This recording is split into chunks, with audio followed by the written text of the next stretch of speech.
Hey everyone, it's Fun Around, and my name is Jordan. This video will be for Monday's slate of games. We have a pretty large slate. No teams will be on a back-to-back, so that is good. Everyone will be fresh for what it is. You know, guys are banged up and everything. We still have a lot of pending injuries that will be coming out throughout the day, and that's what the pinned comment is for. If I see something that makes a really big shift in a play that I like, I will put that in the pinned comment. So I have a few picks for this video, filming the night before. There are a decent amount of lines out. Taking a spread pick last time around worked out pretty well. It wasn't too analytical. It was just me picking off my basketball knowledge, and it worked out. The back-to-back for the Orlando Magic, they kind of ran out of steam there near the end. I know Jalen Suggs was getting close to fouling out. But I'll talk about the recap after the picks. You will see images that come up on the screen right here. That's from a data app called Outlier. There will be a link in the description that'll give you a 7-day free trial for Outlier. So looking at the slate, one of the games that pops out to me, I am a Cleveland fan. I do watch mostly Cleveland basketball. I watch other games when they're on national TV, but I watch a lot of Cleveland basketball. I like the Cavaliers to beat the Warriors. The spread is at minus 4.5, so I like them to get a 5-point win at the Warriors' home at Golden State. So the Cavaliers, last time they played them, it was an absolute beatdown. Kenny Atkinson, the coach of the Cavaliers, was the assistant coach of the Warriors last year, so something tells me he knows a few weaknesses there for the Warriors, and he exploited them last time around with this new roster that he has. Kenny Atkinson is a great coach, was a great coach for the Nets, ended up as an assistant, learned a lot with the Warriors, and then blew them out last time they played. So the Cavaliers against the Warriors, they beat them this year. They beat them 2 times last year. The Warriors have not covered this spread versus the Cavaliers in the past 2 seasons, and I like the size mismatch here for the Cavaliers. The Warriors obviously are a smaller team. The Cavaliers obviously have Evan Mobley at the power forward, and then Jared Allen at the center position, and they can use this to their advantage. Small ball used to be a thing to try to get the centers off the court, but sometimes teams just say, okay, you want to play small? Well, we have very talented big men who can score and attack the basket. So the Cavaliers, they've just been playing great overall this year, and they do have that big man advantage. And obviously the guards are playing very well. I watched that game a couple of nights ago where they went into Denver and they put up 149 points on them and beat them by double digits. And the Cavaliers are just in full sync right now. They've hit this spread in 90% of games this year. The Warriors at home, they've been off and on when it comes to this spread. So they really need Steph Curry to kind of step it up. He's going to have a really great game in order for this to be a close one. I know Jonathan Kuminga has been playing very well lately. They're going to need Andrew Wiggins. They're going to need everyone to play very well. So I like the Cavaliers for 5+ points, minus 105 versus the Warriors. And then jumping into that, kind of a correlated pick for the Cavaliers, I like Evan Mobley over 20.5 points plus assist at minus 115. So the matchup versus the Warriors, they give up the 5th most points to the power forward position and the 12th most assists overall. But Evan Mobley, he's been passing the ball pretty well. He could go under the 3 added here to the points, but he could get this with points alone. The assist is just there to kind of help it out, hopefully help it out if he doesn't score as much as he should be scoring in this matchup. I give a B+. Recent history, he's gone over in 7 out of the last 8 games where he wasn't injured. You'll see on the screen, there's one game there where he got 4 points. He played like 11 minutes in that game. So if you take that one out of there, he's gone over this in 7 out of the last 8 games. Recent history, I give an A-. Head-to-head earlier this year, he scored 23 points on them, got 4 assists, and then last year went over in 1 of 2 games, but I think he's definitely playing at a different level right now. Kenny Atkinson's really bringing out his potential. He's starting to shoot a lot more threes. He knocked down a bunch of them against the Nuggets. So head-to-head, I give it a B. Home and away, he's gone over in 5 straight games if you take away that injured game. So you'll see he started out the year not quite getting there, and then over this past month things have really clicked for him, and he's starting to go over this line. So this is probably going to end up getting bumped up more and more as he continues to improve, because sky's the limit here for Evan Mobley. So if you guys could, please like the video, and if you haven't, please subscribe to the channel. If you have a little bit of extra time, could you just put 2025, oh no, we're not, this isn't New Year's Eve, could you just put 30 for December 30th, and that will help get this video out there for more people to see. And also, if you want to get away from Prizepicks because they have all those flat lines, you want try out dynamic payouts, get a deposit match, try out Underdog Fantasy, Sleeper, ParlayPlay, ChalkBoard, or BETR.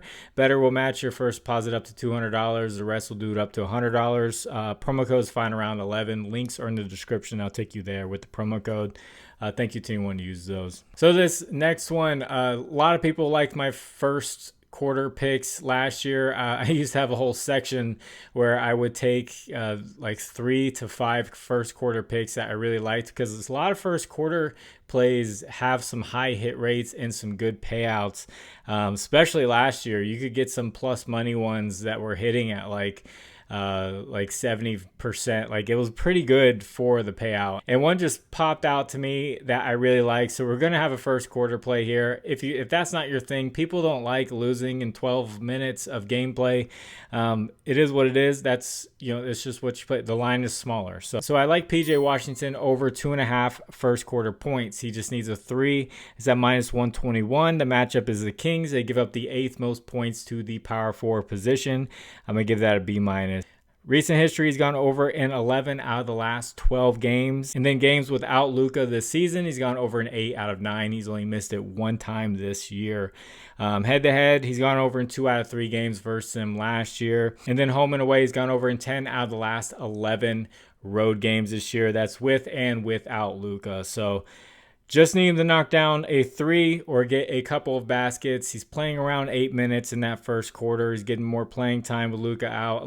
Looks like Derek Lively could potentially be out. I know he swaps off with the center position, but that could potentially give him some more minutes. So I do like him for 3+ points in the first quarter. And then this last play, it was at -150 when I looked at it, and I kind of put it in my queue. And then I looked at it again. It's at -160, and this is just one sports book that's out right now that has this line. It's Walker Kessler over 9.5 rebounds at -160. I know that payout's not amazing. You could throw that in a parlay or something like that. But he's played great against the Nuggets. The Nuggets give up the 7th most rebounds to the center position. Recent history, he's gone over in 10 out of the last 13 games. And head-to-head, he had 14 and 12 against them this year, and 2 out of 3 last year. And then home and away, he's gone over in 6 out of the last 8 at home. This is an overall grade of a B. I forgot to mention with PJ Washington, that's an overall grade of an A. So Walker Kessler gets the rebounds. This is supposed to be a very high scoring game. Like I said, check the pinned comment. I'm going to continue to look at lines throughout the day as things go on. I spent a lot of time weekend with family and everything. So I'm back at it, going to just check throughout the day. Injury news going to change some things and stuff like that. Just keep my eye out on certain guys. Just haven't pulled the trigger on it yet, so I'll put that in the pinned comment. So if you'd like to discuss lines further, I have a Discord. Link is in the description. That is free. You can talk about college football. You can talk about regular football. We have 1 week left. You can talk about NBA, all that good stuff. It's free. It's like a town square. Just bring your picks and your research, or you can just kind of hang out and see what other people are taking. It's all up to you. Don't have to pay anything. And as far as a recap goes for the last video for Friday, I had the Knicks spread against the Magic, and like I said, Jalen Suggs was going off, and he got in bad foul trouble. But the whole point of the pick was the Magic. They were on a back-to-back. They were kind of beat up. And the Knicks took over there in the fourth quarter and kind of ran away with it. And then I had Tyus Jones under 7.5 assists. This dropped down to 6.5 assists. Throughout the day, a lot of people ended up with 6.5 if you took it. They both hit This line was just way too high for him. So that one hit. And then in the pinned comment, I put Evan Mobley rebounds assist. He hooked on that. I had a parlay for like plus 125, something like that. We just had Bradley Beal missed on points. He shot awfully. He just needed 15 points. He came up 4 points short. And I had someone say, 5 legs for plus 125 just isn't it. And I'm sitting there thinking like, okay, you do know the plus 125, the odds are that you're not going to win. You're under 50% chance. It doesn't matter how many legs you have. You can have 20 legs and it'd be plus 125. Your odds are the odds. So if you had 2 legs for that amount, the odds are still the same. So it doesn't really matter. The amount of legs, you just need the guys to hit. Obviously, people have their own formula and everything that they think works. But the first 4 legs hit, and then Bradley Beal for 15 points was at minus 350, let's call it that. So at that point, it's minus 350 for that to be completed. So it is what it is. I think for sports books, it's around minus 110 is your 50-50 split because they get that extra 10. And then, once you get to even money, it's starting to be more of their advantage. So that's just my thoughts on that. I don't think there's any perfect formula of amount of legs for things to get around like plus 100. There's people have their theories.